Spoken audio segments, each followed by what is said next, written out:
शीर्षक आखिरी तार। सभागार के बाहर लगे बड़े बड़े होर्डिंग्स पर कबीर का नाम चमक रहा था। बचपन से देखा गया उसका सपना, देश के सबसे बड़े सिम्फनी हॉल में परफॉर्म करने का सपना, महज 24 घंटे दूर था।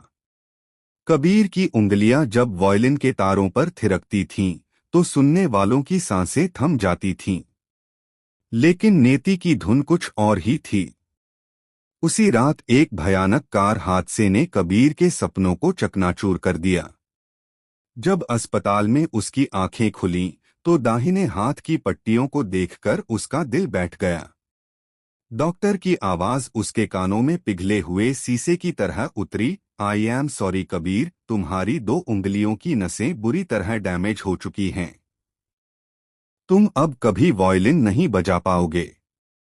एक कलाकार के लिए यह सिर्फ शारीरिक चोट नहीं, उसकी आत्मा की हत्या थी। अगले कुछ महीने कबीर के जीवन के सबसे अंधेरे दिन थे। संगीत, जो कभी उसकी ताकत था, अब उसका सबसे बड़ा जख्म बन चुका था। उसने अपने सारे कीमती वायलिन बेच दिए, क्योंकि उन्हें देखना भी अब एक असहनीय दर्द देता था। लेकिन स्टोर रूम के एक कोने में उसका पहला, पुराना और धूल खा रहा वायलिन छूट गया था। वक्त के थपेड़ों से उसके बाकी सारे तार टूट चुके थे, बस एक आखिरी तार स्ट्रिंग जैसे तैसे बचा हुआ था। एक रात खिड़की से आती बारिश की बौछारों के बीच कबीर की घबराहट और मायूसी बर्दाश्त से बाहर हो गई। वह लड़खड़ाते कदमों से स्टोर रूम में गया और उस धूल भरे वायलिन को उठा लिया। उसने अपने कांपते और जख्मी हाथ से, बिना किसी उम्मीद के, उस इकलौते तार को छुआ। एक तीखी, बेसुरी और दर्दनाक आवाज गूंज उठी। कबीर की आंखों से आंसू बह निकले। उसने फिर कोशिश की। इस बार आवाज में बेसुरापन कम और एक अजीब सी तड़प ज्यादा थी। उसने अपनी आंखें बंद कर लीं। उसने सोचना बंद कर दिया कि उसकी उंगलियां काम नहीं कर रही हैं। उसने बस अपने अंदर के उस समंदर को बहने दिया जिसे उसने महीनों से रोक रखा था। उस एक अकेले तार से कबीर का दर्द, उसका गुस्सा, उसकी बेबसी और उसका पूरा अस्तित्व संगीत बनकर फूट पड़ा।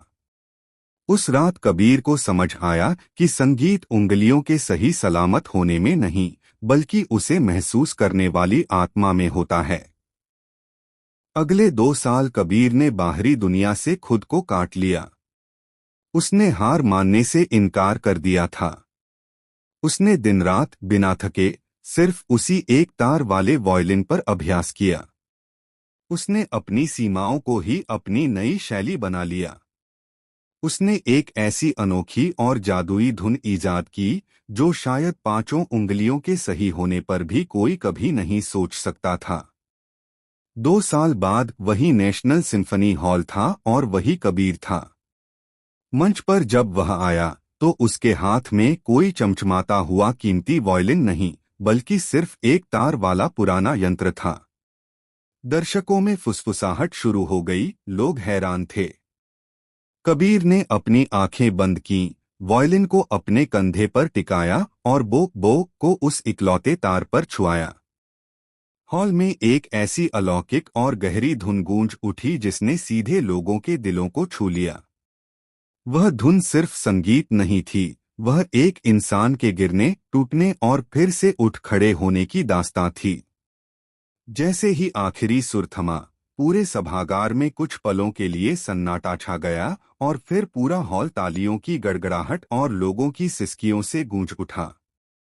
कबीर ने साबित कर दिया था कि जिंदगी में जब सब कुछ टूट जाए और सिर्फ एक आखिरी उम्मीद का तार बाकी रह जाए, तो उसी एक तार से भी जीत की सबसे खूबसूरत धुन बजाई जा सकती है।